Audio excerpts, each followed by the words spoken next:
Subscribe करिए HiFi Study channel को, bell icon को प्रेस कीजिए लेटेस्ट वीडियो अपडेट सबसे पहले पाने के लिए। Hello friends, welcome back HiFi Study changing the way of education.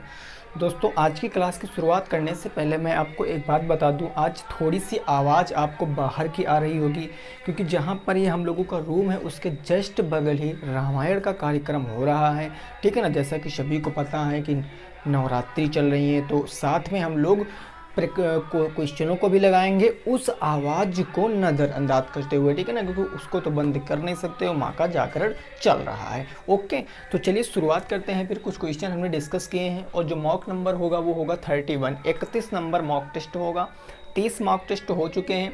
कुछ क्वेश्चन मैंने लिख दिए हैं, बाकी 1 बाय 1 क्वेश्चनों को हम सॉल्व करते हुए जाएंगे, है ना। तो देखो, क्वेश्चन नंबर 1 की अगर मैं बात करता हूं मेरे भाई, प्रश्न संख्या 1, तो ये कह रहा 5,000 रुपये का 12:1/2 यानी 12.5% की दर से 2.5 वर्ष का सिंपल इंटरेस्ट आपको बताना है, साधारण ब्याज बताना है। हमने आपको एक चीज़ बताया था, जब भी कभी इंटरेस्ट का केस आएगा तो सबसे पहले आप ये देखोगे कि उसमें सिंपल इंटरेस्ट लिखा है कि कंपाउंड इंटरेस्ट लिखा है। क्योंकि इस क्वेश्चन में बिल्कुल साफ तौर पे मेंशन है कि आपको सिंपल इंटरेस्ट निकालना है। सो मैं यहाँ पर फार्मूला जो लगाऊंगा वो अपना सिंपल इंटरेस्ट का लगाने वाला हूँ। तो मेरे को सबसे पहले प्रिंसिपल कितना दिया गया, तो आप कहोगे सर प्रिंसिपल दिया गया 5,000 रुपये, हमने लिख लिया। रेट ऑफ इंटरेस्ट कितना दिया, 12.5%। तो 12.5 यानी 12 सही 1/2। और क्या मैं इसी को 12 दूना 24 1 25/2 नहीं लिख सकता हूँ? यह भी परसेंट है और यह भी परसेंट। इतनी बात क्लियर है। उसके बाद आपको टाइम यानी समय दिया, कितना दिया, 2 सही 1/2 यानी 2 सही 1/2 वर्ष जो हमको समय दिया है। तो क्या मैं इसको कुछ ऐसे नहीं लिख सकता हूँ, 2 दूना 4 1 5/2 वर्ष। अब हमें क्या, सिंपल इंटरेस्ट केवल हमें निकालना है। सो मैं यहाँ पर फार्मूला क्या लगाने वाला हूँ, simple interest is equal to P into R into T divided by 100 ही हम यहाँ से लगा देंगे। प्रिंसिपल हमारा कितना है सर, तो वो है हमारा 5,000, हमने रखा 5,000। रेट कितनी है, तो रेट है 25/2, तो ये 25 बटे क्या हो जाएगा, 2 आ जाएगा। इंटू समय हमारा कितना है 5/2, तो ये हो जाएगा 5/2। अब देखो पूरे के बट्टा में कितना होता है, 100 होता है, हमने 100 रखा। नीचे 3 संख्याएं हैं तो इनके बीच में प्रोडक्ट का चिन्ह हम लगा देंगे। मूलधन गुणे दर गुणे समय और बटे का कितना हो गया, 100 हो गया। इसको फटाफट से कैलकुलेट करेंगे। 2 जीरो से 2 जीरो हमारे खत्म हो गए।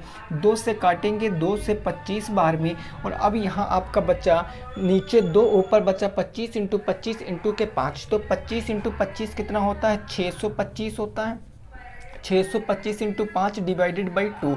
तो जब इसको सॉल्व करेंगे, 5 पंजे 25 के 5 कैरी, 2 5 दूनी 10, 2 12, कैरी कितना आ गया, 1 5 छक्का 30, 1 31, 31 25/2। जब इसको अपने को सॉल्व करना है तो 2 1 कम 2, 1 बचा 11, 2 पंचे 10, 1 बचा 12, 2 छंग 12, 2 दूनी 4, 2 पंचे 10, 1562.5 रुपया आपका क्या आएगा, सिंपल इंटरेस्ट आएगा। 1562 रुपये 5 पैसे 50 पैसे आपका सही जवाब आ जाएगा। 1500 का डबल कितना होता, 3000। 62 का डबल कितना होता, 6 दूनी 12, 2 दूनी 4, 124। और आधे का आधा, आधे का डबल 1, तो 124 125 यानी 3125 आपका जो यहाँ पर आया था उसका आधा 1562.5 will be the correct answer. तो पहले क्वेश्चन का आंसर क्या आएगा, ये आएगा 1562 रुपये 50 पैसे। ठीक है ना, चीज़ें क्लियर, बिल्कुल नॉर्मल सा क्वेश्चन था। अब क्वेश्चन नंबर 2 थोड़ा सा आपका क्या हो जाएगा, ये थोड़ा सा कैलकुलेटिव क्वेश्चन है, क्योंकि क्वेश्चन बिल्कुल इजी है मेरे भाई, उसमें कोई 2 बातें नहीं है। लेकिन बस क्वेश्चन के स्टेप थोड़े से बढ़ जाएंगे, क्योंकि शॉर्ट ट्रिक आपको तो लगाना नहीं है, आपको तो सारे कंसेप्ट से ही क्वेश्चन को लगाना है। मैं शुरुआत से ही आपको बताते आ रहा हूँ ताकि आपका एक भी नंबर कम ना हो। अगर मैं क्वेश्चन नंबर 2 की बात करता हूं तो जरा देखो हमें क्या क्या दिया गया। सबसे पहले हमें कहा किसी धन का, हमें धन नहीं पता, डजंट मैटर। हम यहाँ पर क्या लिखेंगे, सपोज दैट हमने माना हमारा प्रिंसिपल कितना है, 100 है। और इसको मानने के बाद हमने डिब्बे में क्या कर लिया, पैक कर लिया, ताकि आप इस पर नज़र मारो बार बार। देन आपको रेट भी दिया गया है, कितनी दिया गया है, 10%, हमने लिख लिया रेट। और आपको टाइम कितना दिया गया है, 3 ईयर्स। 3 साल का समय दिया गया। तो अपने को ना टाइम भी लिख लेना है सर 3 ईयर्स। उसके बाद आपको दिया गया है compound interest, CI in the sense compound interest. और कितना दिया गया भाई, तो 331 रुपये आपको कंपाउंड इंटरेस्ट दिया। तो मैं यहाँ पर लिख लेता हूँ 331 रुपये क्या है, कंपाउंड इंटरेस्ट है। अब आपसे बताना है कि रेट सेम है, समय सेम है उतना ही, लेकिन आपको सिंपल इंटरेस्ट कैलकुलेट करके बताना है। सब कुछ बराबर, मूलधन भी वही, राशि वही है, रेट भी वही, टाइम भी वही, बट आपको क्या बताना है, यहाँ पर सिंपल इंटरेस्ट बताना है। तो हम सबसे पहले यहाँ पर अपना देखो, हमें अब सबसे पहले तो रेट पता होना, रेट हमारी क्या रहेगी 10% ही रहेगी और हमारा टाइम भी यही रहेगा, लेकिन हमें बताना है सिंपल इंटरेस्ट। सिंपल इंटरेस्ट बताने से पहले आपको सबसे पहले तो प्रिंसिपल पता होना चाहिए, मूलधन पता होना चाहिए। तो हमने जब यहाँ पर मूलधन को 100 माना तो हम कंपाउंड इंटरेस्ट का फार्मूला लगाएंगे, बिकॉज हमें क्या दिया है, कंपाउंड इंटरेस्ट ही दिया है। तो A बराबर के P 1 प्लस के रेट बटे 100 की पावर कितना हो गया, T हो गया। अपने को प्रिंसिपल रखना है, A की वैल्यू निकालेंगे, प्रिंसिपल 100 हो जाएगा, 1 प्लस रेट कितना है मेरे भाई, तो रेट है 10 बटे 100, यानी 1 0 से 1 0 हमने काट दिया और T का मतलब कितना हो गया, 3 हो गया, है ना। 10 एक कम 10, 11 बटे 10 हो गया, यानी 100 इंटू हो गया 11 बटे 10 इंटू हो गया 11 बटे 10 इंटू हो गया 11 बटे 10। इस बात को आप समझे, इस बात को आप समझे क्या मैंने किया है यहाँ पर, नहीं समझे। देखो जरा, ये हमारा प्रिंसिपल था, चूंकि टाइम 3 वर्ष था तो 3 बार हमने इसको लिख दिया। ये हमने 1 0 से ये 1 0 हमने क्या किया, काट दिया। इतनी बात क्लियर। अब देखो 11 गुणे 11 गुणे 11 कितना होता है, ये होता है 13 31 और डिवाइडेड बाई कितना है, 100 है, डिवाइडेड बाई 100। तो ये A की वैल्यू आई है और यहाँ से भाग करोगे तो A की वैल्यू आ जाएगी 133.1 रुपया। 133.1 रुपया आपका अमाउंट आया है। चूंकि क्वेश्चन में गिवन क्या था, कंपाउंड इंटरेस्ट, तो हम कह सकते हैं मेरे भाई कि कंपाउंड इंटरेस्ट क्या होता है, A माइनस के P होता है। यानी A कितना है, A बोले तो अमाउंट 133.1 माइनस प्रिंसिपल कितना है, 100 हमने माना तो 100 हमारा प्रिंसिपल, यानी जो कंपाउंड इंटरेस्ट आया है वो कितना आया है, 33.1 का। अब ये जो कंपाउंड इंटरेस्ट आया है ना, ये हमारे मानने से आया है कि धन कितना माना था हमने 100, लेकिन क्वेश्चन कहा कि जो 331 है कंपाउंड इंटरेस्ट, जो आपका 33.1 है ना, ये किसके बराबर है, 331 के बराबर है। भाई देखो आप 1 की अगर वैल्यू निकालो तो 1 की वैल्यू क्या आएगी, दशमलव हटा के 0 हटाओगे तो ये हो गया आपका कितना, 10। अगर 1 की वैल्यू 10 है तो प्रिंसिपल आपने 100 माना था, प्रिंसिपल क्या हो जाएगा, 100 का भी 10 गुना यानी 1000 हो जाएगा, प्रिंसिपल भी कितना हो जाएगा, 1000 हो जाएगा। इतनी बात क्लियर। अब जरा चीज़ों को समझने का प्रयास करो, मैं इस क्वेश्चन को साफ कर रहा हूँ। अब आपका एक स्टेप बचा है जो आपको सॉल्व करना है, सारा कुछ सेट है बिल्कुल। यहाँ पर आपका जो प्रिंसिपल आ गया वो 1000 आ गया, आपको बताना उतनी ही राशि, उतने ही समय, उतने ही दर का आपको सिंपल इंटरेस्ट। तो simple interest is equal to principal 1000, rate of interest 10%, समय 3 वर्ष और बटे कितना हो जाएगा 100। ये 2 0 से 2 0 खत्म, 10 धाम 100 300 आपका राइट आंसर। 300 क्या आएगा आपका सही जवाब आएगा। क्वेश्चन बिल्कुल इजी था, बिल्कुल आसान, कहने को तो आप चुटकियों में सॉल्व कर सकते थे, लेकिन मेरे दोस्त आपको इसी तरीके से क्वेश्चन को लगाना है ताकि आप पूरे नंबर पाओ। इसी तरीके से बिल्कुल स्टेप बाय स्टेप लगाओगे मेरे पास। एक बात दिमाग में याद रखना, स्टेप बाय स्टेप आपको चीज़ों को सॉल्व करना है, ठीक है ना। क्वेश्चन नंबर 2 का आंसर कितना आ गया, 300 आ गया, ठीक है ना। ओके चलो नेक्स्ट क्वेश्चन नंबर 3, प्रश्न संख्या 3 देखते हैं वो क्या कह रहा है, उसको समझने का प्रयास करते हैं। क्वेश्चन नंबर 3, क्वेश्चन नंबर 3 जरा पढ़ो। और ये क्वेश्चन एकदम इजी है, लेकिन उनके लिए ये क्वेश्चन मैंने लाया है जो समझ नहीं पाते हैं कि एक्चुअल में ये होता क्या है। ये पूछा है, आप में से किसी लोगों ने इस क्वेश्चन को पूछा है, ठीक है ना। इंस्टा पे क्वेश्चन हमारे भेजा गया था तो किसी ने पूछा है ये क्वेश्चन, तो आप देखो जरा। अब मैं बात करता हूँ कि ये जो क्वेश्चन नंबर 3 लिखा है, क्वेश्चन नंबर 3 ये जो P/Q की वैल्यू दिया है ये दिया है 2/3।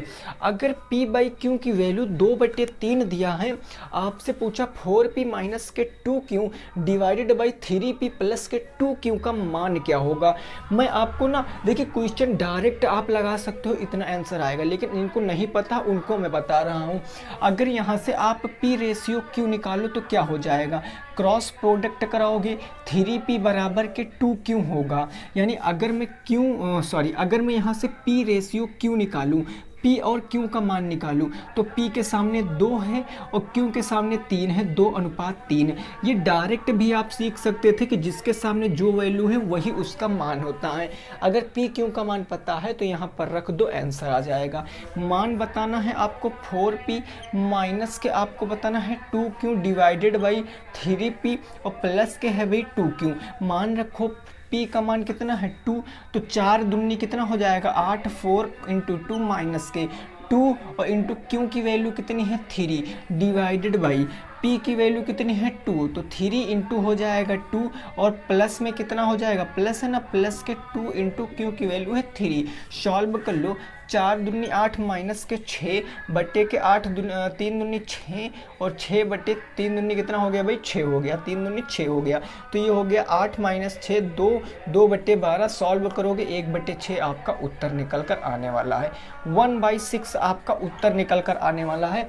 4 दूनी 8, 3 दूनी 6, 8 माइनस 6 2 बच गया, 3 दूनी कितना हो गया 6 हो गया और 2 3 6, 6 6 12, 2/12 का मतलब 1/6 आपका करेक्ट जवाब होगा। नोट करो। Next question number 4। यहाँ तक की बात बिल्कुल क्लियर होगी, बिल्कुल नॉर्मल से क्वेश्चन है, बस आपको समझना है और जितना हो सके उतना प्रैक्टिस करो इतने टाइम, यही आपको लिए बेनिफिट होगा, है ना, बेनिफिट देगा मेरे दोस्तों। तो देखो जरा क्वेश्चन नंबर मैं 4 की बात करता हूँ। ये कह रहा है एक घन का विकर्ण रूट 12, ये रूट 12 है मेरे भाई, रूट 2 नहीं, ये रूट 12 है। रूट 12 सेंटीमीटर है तो आयतन आपको बताना है। इस क्वेश्चन का जवाब कौन देगा, ये सारे क्वेश्चन मैं आपके बुक के करा रहा हूँ। लास्ट टाइम आपको मैं बुक का ही डोज दे रहा हूँ ताकि बुक आप एक बार दिमाग में पूरी सेट कर लो कि बुक से ऐसे क्वेश्चन होते हैं, है ना। एक घन का विकर्ण रूट 12 सेंटीमीटर है। घन का विकर्ण क्या होता है, घन का विकर्ण, घन की क्या क्या चीज़ें मैंने बताई हैं वो जरा देखो। अगर मैं ऐसे एक घन बताता हूँ, मैं फिर से आपको ना रिकॉल करा रहा हूँ ताकि आप चीज़ों को समझ पाओ।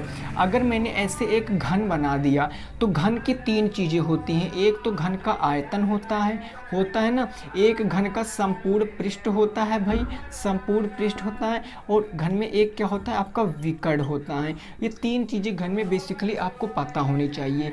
आयतन होता है a क्यूब, संपूर्ण पृष्ठ क्या होता है 6a², विकर्ण क्या होता है, विकर्ण होता है a√3, ये विकर्ण होता है।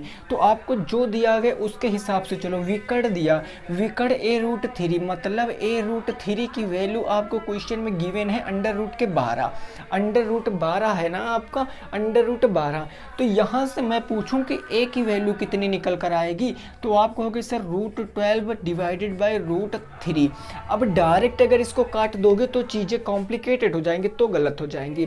अब आपको समझना क्या है, आपको इधर रूट हटाना है, रूट हटाना। कैसे हटाओगे रूट हटाने के लिए आप दोनों पक्षों का वर्ग करोगे, दोनों पक्षों का क्या करोगे, वर्ग। दोनों पक्षों का वर्ग करने पर, जब दोनों पक्षों का वर्ग करोगे तो इधर a² हो जाएगा, इधर √12 और बटे √3, इसका क्या आ जाएगा भैया, वर्ग हो जाएगा।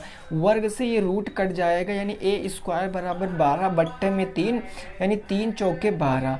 तो a इस बराबर कितना आ जाएगा √4, और √4 का मतलब 2 सेंटीमीटर, यानी a क्या है आपकी साइड है। अगर साइड 2 सेंटीमीटर है, आपसे पूछा है वैल्यूम आयतन, और आयतन होता है 2, a का क्यूब a का क्यूब, तो a कितना आया है आपका 2, और 2 का आप कर दोगे क्यूब, 2 का क्यूब कितना होता है 8 सेंटीमीटर क्यूब, आपका सही जवाब 8 सेंटीमीटर क्यूब आपका करेक्ट जवाब है। क्या आपकी चीज़ें समझ में आई हैं कि नहीं आई हैं। फार्मूले याद रखो बस, जब भी कभी ना मेंसुरेशन का जब भी कोई क्वेश्चन को, चाहे 2D का हो चाहे 3D का हो, तो आप उनके साथ उनके फार्मूले बार बार लिखो, ऐसे क्या होता है मेरे दोस्त, जब किसी चीज़ को आप बार बार लिख लेते हो ना, वो आपके दिमाग में हमेशा के लिए सेट हो जाते हैं। या फिर आप एक काम कर सकते हो, जो भी आपका ना बैठकर पढ़ने वाली स्थान है वहाँ पर आप फार्मूलों को लिख लीजिए और उसको सामने चिपका लीजिए। मैं कहता हूँ आप कुछ भी ना करो, जब भी चाय पीने बैठो, खाना खाने बैठो, कुछ भी करने बैठो, आप उन चीज़ों को एक बार देखो, 2 बार देखो, 3 बार, ऐसे करके जब आप 2-3 दिन ऐसा करोगे, देखोगे ना, वो आपके दिमाग में सेट हो जाएंगे। ठीक है ना। मेरे साथ ऐसे बहुत प्रॉब्लम होती थी, हमने करना स्टार्ट कर दिया। हमें रीजनिंग सभी को पता होगा, रीजनिंग में हमें अल्फ़ाबेट की प्लेस वैल्यू नहीं याद होती थी। तो हमने क्या किया, उसको एक दिन ना हमने उसको चिपका लिया, लिखकर पहले लिखा, उसके बाद मैंने उसकी प्लेस वैल्यू उसके स्थान पर लिख दिया। और मैंने अब उसको देखता मैंने 3-4 दिन देखा, लगातार 3-4 दिन देखा, और अब हमारे दिमाग में सेट हो गया। अब जो अल्फ़ाबेट के क्वेश्चन हम लॉजिक निकाला करते थे 1-1 मिनट तक, अब वो 10-10 सेकंड 5-5 सेकंड में सॉल्व हो जाते हैं। ये भी वैसा ही काम है। बस आप हमारे बात को मानिए, ऐसा करके देखिए एक बार, आपको ज़रूर फ़ायदा मिलेगा। ठीक है ना। इतना आंसर आ गया 8 सेंटीमीटर क्यूब। चलो क्वेश्चन नंबर 5, प्रश्न संख्या 5 क्या है उसको जरा समझिए। क्वेश्चन नंबर 5 ये कह रहा है कि log 32 का मान ज्ञात करना, log 32 का मान ज्ञात करना। बिल्कुल सिंपल है, किसी भी तरीके से निकाल लीजिए। क्वेश्चन नंबर 5 है आपका, log 32 की वैल्यू निकालना है। तो 32 को हम 2 तरीकों से, इस क्वेश्चन को 2 तरीकों से निकाल सकते हैं। देखो हम दोनों तरीके बता रहे हैं मैं, लेकिन वही बताऊंगा जो आप इजीली निकाल सकते हो। एक तो मैं इसको क्या कह सकता हूँ, 8 चौके 32, यानी log 8 × 4, या हम इसी को कह सकता हूँ log 2 दूनी 4 दूनी 8 दूनी 16 दूना 32, log 2 की पावर 5। मैं ऐसे भी तो कह सकता हूँ, आंसर दोनों से सेम आएगा भाई। 2 दूनी 4 दूनी 8 दूनी 16 दूना 32, 2 की पावर 5। और आपको मैंने रूल क्या बता रखा है कि अगर ऐसे कभी मिल जाए log n की पावर m, तो ये हो जाता है m log n, ये ऐसे हो जाता है। तो वही चीज़ यहाँ है। अगर इस चीज़ से सॉल्व करोगे तो मैं इसको क्या कह सकता हूँ, इसको मैं कह सकता हूँ log 2 इज द पावर कितनी भैया 5। ये 5 आगे आ जाएगा अकॉर्डिंग टू दिस फार्मूला। तो ये 5 × log 2 की वैल्यू होती है 0.3010, है ना। तो अब आप गुणा करा लीजिए यहाँ पर, 5 0 0 5 1 5 5 0 0 5 3 15, 1.5050 आपका सही जवाब है, 1.5050। इससे भी अगर आप लगाओगे ना तो भी आंसर वही आपका आएगा। log 4 की वैल्यू रखोगे, 8 को फिर से आप क्या कर सकते हो, चाहे 4 × 2 में तोड़ लीजिए, चाहे 2 की पावर 3 कर लीजिए, तो भी आपका आंसर इतना ही आएगा, उसमें बदलने वाला कुछ भी नहीं है। आई होप आप ये चीज़ समझ गए होंगे। फिर आप जल्दी से नोट करो, फिर अगले क्वेश्चन पे पहुंचते हैं, क्योंकि आज स्पीड थोड़ा सा हमारी फास्ट रहेगी, है ना, क्योंकि आप भी पीछे की आवाज़ सुनकर चीज़ों को थोड़ा कम समझ पा रहे होंगे, बट कोई नहीं, केवल आज की ही दिक्कत है ना। चलिए भाई, यहाँ तक की बात क्लियर हो गई। क्वेश्चन नंबर 5 हो गया। चलो क्वेश्चन नंबर 6, प्रश्न संख्या 6 देखो जरा। और ये ऐसा क्वेश्चन मैंने कल बताया था कि कैसे आप लगाओगे। बिल्कुल सिंपल सा क्वेश्चन है, और इसमें आपको समांतर माध्य बताना है। इस क्वेश्चन में आपको ना समांतर माध्य बताना है। कैसे बताओगे इस क्वेश्चन का समांतर माध्य? क्वेश्चन नंबर 6 का समांतर माध्य या मध्यमान, अब मैं यहाँ लिख दे रहा हूँ, इसका मध्यमान बताना है। मध्यमान कितना होगा ये आपको बताना है। तो देखो, जब भी कभी ऐसा क्वेश्चन आता है तो हम क्या करते हैं, अपने पास से एक सारणी को ऐड करते हैं। ये हमारे x की सारणी हो गई, ये f की सारणी हो गई, और तीसरी सारणी जो हम बनाते हैं वो क्या होती है, fx की होती है ना। तो सबसे पहले आपको देखो क्या क्या दिया गया, कितने दिया गया, 8 से लेकर कहाँ तक है, 15 तक, यानी 8 हो गया, है ना, ये 9 हो गया, ये हो गया 10, उसके बाद 11, फिर हो गया 12, हो गया 13, ऐसे करके हमने कहाँ तक लिख लिया मेरे भाई, ऐसे करके हमने 15 तक लिख लिया। ये 15 तक हमने लिख लिया, है ना। अब आपको करना क्या है, कुछ नहीं करना है, आप f की वैल्यू रखो, जिसको हम आवृत्ति बोलते, 2 3 5 2, 2 3 5 2 हो गया, 2 3 5 2, 1 4 3 1, 1 4 3 1, 1 4 3 1, 1 4 3 1 हो गया, 1 4 3 1। अब fx की वैल्यू इनका प्रोडक्ट करके निकालो, 8 दूनी 16, 9 तियाँ 27, 10 पंजे 50, 11 दुआ 22 हो गया, 12 एकम 12 हो गया, 13 दूना 26, 13 39, 13 चौको 52 हो गया, 14 तिया 42 हो गया और 15 एकम 15 हो गया। अब इस चीज़ को जब आप ऐड करोगे ना तो आपकी वैल्यू निकल कर आएगी एफ की, और जब इस चीज़ को ऐड करोगे ना तो वैल्यू निकल कर आएगी एफ एक्स की। ऐड करो जल्दी से, 5 3 8 2 10 1 11 4 15 3 18 1 19, ये 19 आ गया है ना। 7 2 9 9 2 11 12 13 2 15 5 20 के 0 हासिल कितना आ गया, 2 आ गया है ना। ठीक है ना। 7 6 13 13 13 2 15 15 2 17 2 19 19 और 2 21 21 5 26 26 के सॉरी 6 आएगा, 26 के 6 कैरी कितना आ गया हमारा, 2 आ गया। फिर उसके बाद देखो 2 1 3 3 5 3 8 2 10 11 11 11 5 16 16 4 20 20 1 21 21 2 23 236। यहाँ पर हो जाएगा 3 2 5 5 10 2 12 1 13 4 17 17 3 19 1 20, ये कितना आ जाएगा भाई हमारा, 20 आ जाएगा। ये हो गया हमारा 20 हो गया। ठीक है ना। अब देखो, अब हमें क्या करना है, इस 236 को हमें 20 से डिवाइड करना, क्योंकि हमारा मध्यमान बराबर क्या होता है, मध्यमान बराबर होता है सिग्मा एफ एक्स अपान सिग्मा एफ। ये सिग्मा से सिग्मा अगर ना लिखो तब भी कोई दिक्कत नहीं। एफ एक्स मतलब 236 डिवाइडेड बाई 20। जब 20 से काटोगे तो 20 से कम 20 कितना बच गया, 36 बच गया, 16 बच गया। 16 3 हो गया ना, 3 36 हो गया। 20 से कम 20, 16 बच के दशमलव लगाओगे, उस 16 में 0 160, 20 8 160, 11.8 आपका सही जवाब। 11.8 क्या हो जाएगा आपका सही जवाब हो जाएगा। 3 2 5 5 10 2 12 1 13 13 4 17 17 3 20 20 1 21, कहीं गड़बड़ी हो गई भाई। 3 2 5 5 5 10 2 12 1 13 13 4 17 17 3 20 1 21, यहाँ 21 आएगा। कोई नहीं, हम 21 से भी कर लेते हैं। तो 236 बटे का 21 सॉल्व करोगे, 21 एक कम 21 कितना बचा, 2 बचा, 26 हो गया। यहाँ पर 21 एक कम 21 हो गया, 26। 26 में से 21 जाएगा, कितना बचेगा, 5। दशमलव लगा के 5 में 0 बढ़ाओगे तो 21 दूना 42, 11.2 आ जाएगा। ठीक है ना। अगर हमारा 20 से हम भाग करेंगे, चूंकि यहाँ पर 20 नहीं है, 21 आएगा। अगर हम 20 से भाग करते तो इतना आता है, 21 से भाग किए तो इतना है, जो कि ये हमारा करेक्ट जवाब है। ठीक है ना। ऐड करने में थोड़ा सा प्रॉब्लम हो गई थी। ये 21 है भाई, ये 21 है, याद रखना, 21 है ये। ठीक है ना। क्लियर। नोट करो, अगले प्रश्न पे पहुंचते हैं। प्रश्न संख्या कौन सा हो जाएगा हमारा, प्रश्न संख्या मेरे भाई 7 हो जाएगा। इसको फटाफट तरीके से एक बार आप नोट कर लीजिए, इसको आप जल्दी से नोट कर लीजिए, फिर प्रश्न संख्या 7 देखते हैं। क्लियर। चलो नेक्स्ट क्वेश्चन नंबर 7। देखिए आज थोड़ी सी दिक्कत है आप लोगों को, मैं मानता हूँ, क्योंकि पीछे बहुत ज़्यादा आवाज़ आ रही है तो कंसंट्रेट नहीं हो पा रहे होगे, लेकिन कोई नहीं, बस थोड़ा सा टाइम और, बस 10 क्वेश्चन हमारे हो जाएंगे, फिर हम कल की क्लास में अच्छे से डिस्कस करेंगे। क्वेश्चन नंबर 7 की बात करते हैं।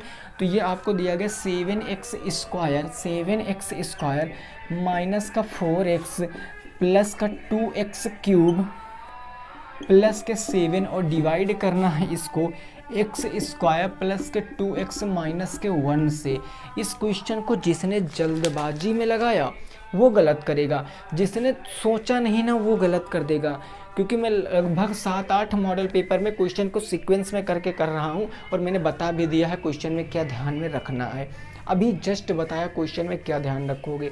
सबसे पहले देखो, क्या ये सही क्रम में लिखे हैं, आरोही अवरोही क्रम में लिखे नहीं लिखे। हमको हमेशा घातों को ना घटते हुए क्रम में लिखना पड़ता है। घटते, सबसे बड़ी पावर x की 3, ये तो बीच में है, तो इसको सबसे पहले लाओगे। चूँकि अब हम देखो यहाँ पर 2x³ सबसे पहले ले आएंगे, क्यूब के बाद प्लस 2 वाली पावर तो प्लस 7x², फिर 1 वाली पावर माइनस के 4x हो जाएगा, है ना, और प्लस के क्या बचा 7। अब देखो 1 2 3 4 1 2 3 4, इसको भाग करना है, किससे करना है, x² प्लस के 2x माइनस के 1 से। x है, x³ लाना है, मतलब 2x से गुणा कराएंगे, तो 2 एकम कितना हो गया, 2x², x मिलकर x³ इससे कराओ, प्लस प्लस प्लस, 2 दूनी 4x स्क्वायर हो गया। अब उस 2x का करो उससे, तो प्लस माइनस माइनस के 2x हो गया, है ना। अब देखो माइनस माइनस माइनस से तो प्लस हो गया। अब ये तो हमारा ख़त्म हो गया, 7 से 4 जाएगा तो 3x स्क्वायर बच जाएगा। यहाँ प्लस के माइनस के कितना बच जाएगा, 2x बच जाएगा, प्लस के 7। अब कितनी बार जाएगा, देखो ज़रा कितनी बार जा रहा है आपको, 3 कितनी बार जा रहा है भैया, 3 बार, है ना। ये ना बचेगा 3x स्क्वायर और यहाँ बचेगा माइनस के 2x स्क्वायर, माइनस के 2x प्लस के 7, ठीक है। तो आपके पास x स्क्वायर है, आपको 3x स्क्वायर लाना है, मतलब जाहिर सी बात है 3 से गुणा कराओगे। जब 3 से गुणा करा दोगे तो 3x स्क्वायर आ जाएगा। इसी 3 का गुणा इसमें कराओगे तो 3 दूना 6 प्लस के 6x हो जाएगा। उसी 3 का गुणा इसमें कराओगे, प्लस माइनस माइनस 3 एकम 3। अब देखो माइनस हो गया, माइनस हो गया, प्लस हो गया, चिन्ह बदल लिया, ये ख़त्म। माइनस के 2x प्लस माइनस के 6x माइनस के 8x प्लस के 7 प्लस के 3 प्लस के क्या हो जाएगा 10। क्या अब कुछ आपका जाएगा यहाँ से? नहीं जाएगा, क्योंकि मेरे भाई यहाँ पर आपका x स्क्वायर है और x स्क्वायर हमको लाना नहीं, हमको क्या लाना है, माइनस का 8x प्लस के 10। यही हमारा रिमाइंडर आएगा और यही आपका आंसर भी हो जाएगा।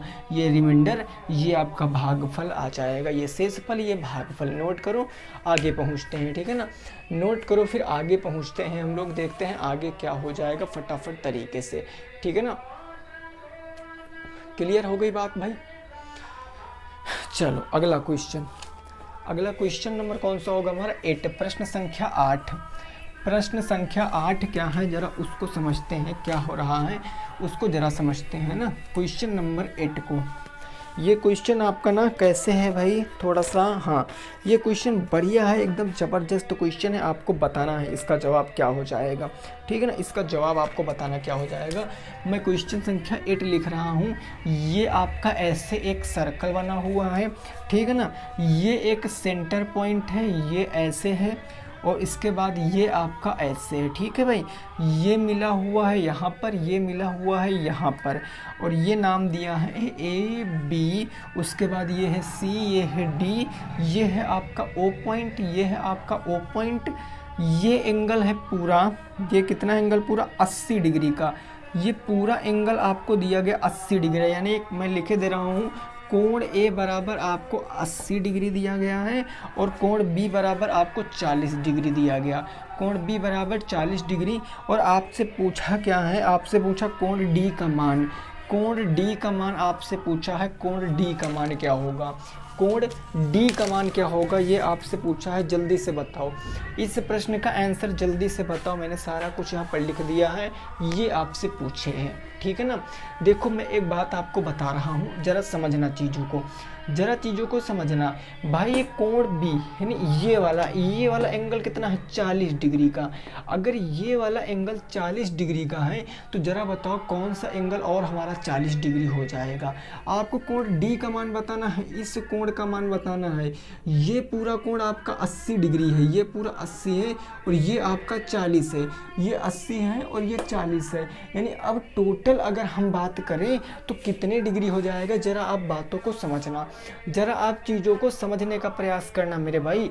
ये आपका एंगल 40 डिग्री है, ये एंगल आपका 80 डिग्री है, ये टोटल मिला के कितना डिग्री हो गया, बोलो ज़रा। टोटल मिला के कितना हो गया, जरा भाई फटाफट बोलो।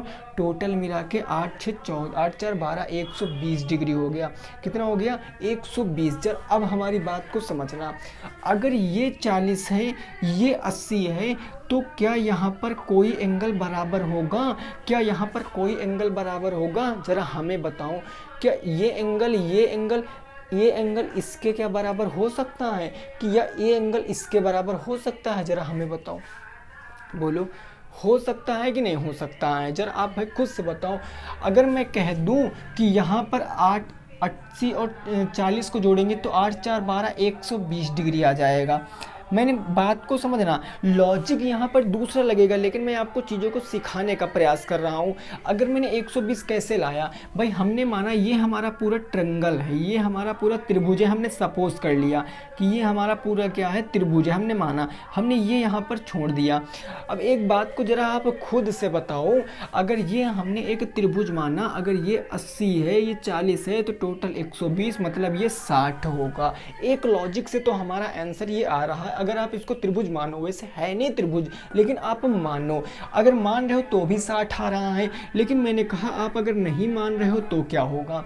अगर ये मेरे भाई 40 है, ये 40 है, तो इसमें कौन सा एंगल दूसरे एंगल के बराबर होगा? जो भुजाएं बराबर वही एंगल बराबर हो जाएंगे। आप देखो यहाँ पर, तो ये क्या है आपका, ये AD क्या है आपका, ये AD आपका क्या है, ये है सबसे बड़ी जीवा, यानी ये है आपका डायगोनल, और ये आपकी CD क्या है, ये भी है सबसे बड़ी जीवा। ये दोनों आपस में क्या होंगे, बराबर होंगे। अगर ये दोनों आपस में बराबर होंगे तो ये कोण भी आपस में बराबर हो जाएंगे, यानी ये कोण भी आपस में बराबर हो जाएंगे। तो यहाँ पर आप देखो जरा कि ये अगर 80 है तो क्या ये भी 80 हो जाएगा? आप कहोगे सर बिल्कुल 80 हो जाएगा, है ना। तो इसीलिए मैंने डायरेक्ट 80 + 40 किया, तो कितना आ गया, 120 आ गया। और 120 चूंकि तीनों कोणों का मान 180 अंश होता है, तो 180 माइनस के 120 करेंगे तो कितना आएगा, 60 डिग्री आपका राइट आंसर आ जाएगा। और यही कंसेप्ट आपको लगाना है। देखिए सर्किल एक ऐसा चैप्टर होता है, कभी कभी इसमें ना आप एक साइक्लिक क्वाड्रिलेटर होता है, मतलब क्या, चक्री चतुर्भुज, वो भी कंसेप्ट लगता है, लेकिन यहाँ पर चक्री चतुर्भुज का कंसेप्ट नहीं। खुद से सोच लो, त्रिभुज के तीनों कोणों का योग 180 अंश, यहाँ है नहीं त्रिभुज, लेकिन फिर भी आप सोच कर लगा सकते हो। ज़्यादा दिमाग लगाने की ज़रूरत नहीं है, और चीज़ों को इतना एक्सप्लेन करने की भी ज़रूरत नहीं है कि आप पॉइंट टू पॉइंट समझो कि ये कैसे आया। मैं जो बता रहा हूँ वही कर देना। ऐसा क्वेश्चन आएगा, ऐड करके 180 घटा देना, आंसर आ जाएगा। बाकी मेथड कोई भी हो, उससे हमसे कोई मतलब नहीं, है ना। सहमत हो भाई हमारी बात से? ठीक है ना। लास्ट टाइम में हमें ऐसे ही चीज़ों को पढ़ना है बस। चलो अगले क्वेश्चन पे पहुंचते हैं। अगला क्वेश्चन, क्वेश्चन नंबर 9, प्रश्न संख्या 9। क्वेश्चन नंबर 9 क्या है, जरा उसको समझो। ये है प्रश्न क्या कह रहा है, ये भी आपका एक क्वेश्चन है, बढ़िया क्वेश्चन है। क्वेश्चन नंबर मैंने कहा 9, ये ऐसे है, ये आपका सेंटर है O, ये आपका सेंटर है O, इसका नाम है A, इसका नाम है B। ये एंगल आपको दिया गया है, कितना है, तो ये एंगल आपको मेरे भाई कितना दिया गया है, ज़रा मैं देख लेता हूँ। ये एंगल आपको दिया गया 40 डिग्री, ये एंगल 40 डिग्री। यहाँ पर भी एक बिंदु है, उससे ऐसे मिल रहा है चीज़ें, है ना, उससे ऐसे चीज़ें मिल रही हैं, उससे ऐसे चीज़ें मिल रही हैं। और इसका नाम दिया गया है कितना, इसका नाम दिया गया AB, ये हो गया आपका C, ये हो गया आपका C, ठीक है ना, ये क्या हो गया आपका C। इतनी बात हो गई। यहाँ पर कोण B की वैल्यू दिया है x डिग्री, कोण B की वैल्यू दिया है x डिग्री। तो आपसे कहा है कि x का मान क्या होगा, आपसे कहा है कि x का मान क्या होगा, बस इतनी बात हमें बता दो। बस x का मान क्या होगा, इतनी बात बता दो आप हमको बस। देखो ये आपका यहाँ पर क्या है, वृत्त कर बना कोण, वृत्त के केंद्र पर बना कोण त्रिज्या पर बने कोण का कितना होता है, आधा होता है ना, कि 2 गुना होता। अगर ये 40 है तो ये कितना हो जाएगा, जरा बताओ हमें भाई, बताओ। अगर ये 40 है तो ये कितना हो जाएगा, जरा चीज़ों को देखो, ऐसे चीज़ों को सीखो। अगर यहाँ बड़ा है, ऊपर जाके मुड़ रहा, तो जाहिर सी बात है वो कोण क्या होगा, छोटा होगा, यानी ये कोण कितना होगा, 20 डिग्री का होगा। हम कह सकते हैं कि एंगल AOC किसके बराबर होगा, इसका 1/2 किसके बराबर होगा, एंगल ACB के, एंगल ACB के बराबर होगा, ठीक है ना, एंगल ACB के बराबर। इसका मान है 40, 40 × 1/2 बराबर के एंगल ACB। 2 से काटेंगे 20 बार में, यानी 20 × 20, एंगल ACB की वैल्यू कितनी आ गई, 20 डिग्री, यानी इसकी वैल्यू कितनी आ गई, 20 डिग्री आ गई है। इसकी वैल्यू अगर 20 डिग्री आ गई है। अब देखो ये और ये आपकी बराबर साइड है, या ये और ये यहाँ पर AO OB ये बराबर साइड है। अगर बराबर साइड है तो ये x और ये भी x हो जाएगा, क्योंकि AO बराबर किसके है, BO के। क्यों? क्योंकि ये क्या हैं, त्रिज्याएं हैं, और जब त्रिज्याएं बराबर हैं तो हमारे कोण भी बराबर होंगे, कोण A के कोण B के बराबर होगा, ठीक है ना। तो अब देखो यहाँ पर ये x तो ये भी x, यानी 2x की वैल्यू कितनी हो जाएगी, 2x, ये देखो 2x, ये तीनों कोणों का योग कितना होता है 180, यानी 2x प्लस के 40 बराबर के 180। त्रिभुज के तीनों कोणों का योग 180 अंश, x प्लस 40 180, प्लस उधर माइनस में, तो 2x बराबर कितना होगा 180 माइनस के 40, और ये x बराबर कितना आ जाएगा 140 डिवाइडेड बाई 2, 2 से काटेंगे तो 70 बार में चला जाएगा, यानी x की वैल्यू कितनी आएगी 70 डिग्री आ जाएगी। यही आपका आंसर है 70 70 140 40 80 180। ये तो खैर मैंने निकाल कर आपको बता दिया, बट इसकी कोई आवश्यकता नहीं थी, ये डायरेक्ट ही क्वेश्चन आपका बन गया 70 डिग्री हो जाएगा। ये मैंने निकाल कर केवल बता दिया, बाकी इसकी कोई ज़्यादा ज़रूरत नहीं थी। बोलो बात यहाँ तक क्लियर हो गई? कोई दिक्कत परेशानी है तो बताओ। अगर कोई दिक्कत परेशानी है तो आप फटाफट कमेंट करके बताओ कि सर ये चीज़ हमें समझ नहीं आई है। क्लियर? इतनी बात समझ गए हो कि नहीं समझ गए हो? तो ठीक है भाई, आज की क्लास में हमने टोटल 9 क्वेश्चनों को डिस्कस किया है। यहीं पर क्लास को रोकेंगे। जो इससे पहले वाला क्वेश्चन था 8 नंबर, हो सकता है आपको थोड़ा बहुत दिक्कत लगी हो क्वेश्चन में, केवल मैंने ना उसमें लॉजिक बता दिया, बाकी वो कोई मेथड नहीं है, लेकिन वो माना जाता है कि ऐसा भी हो सकता है अगर आपको चीज़ें नहीं पता है, ठीक है ना। बाकी मैं उसको एक्सप्लेन कर दूंगा, अगर आप कमेंट करोगे चीज़ें समझ में नहीं तो मैं ज़रूर बताऊँगा। तो ठीक है, सभी साथी रखेंगे अपना ख्याल, मिलेंगे कल की क्लास में। जय हिंद, जय भारत और वंदे मातरम।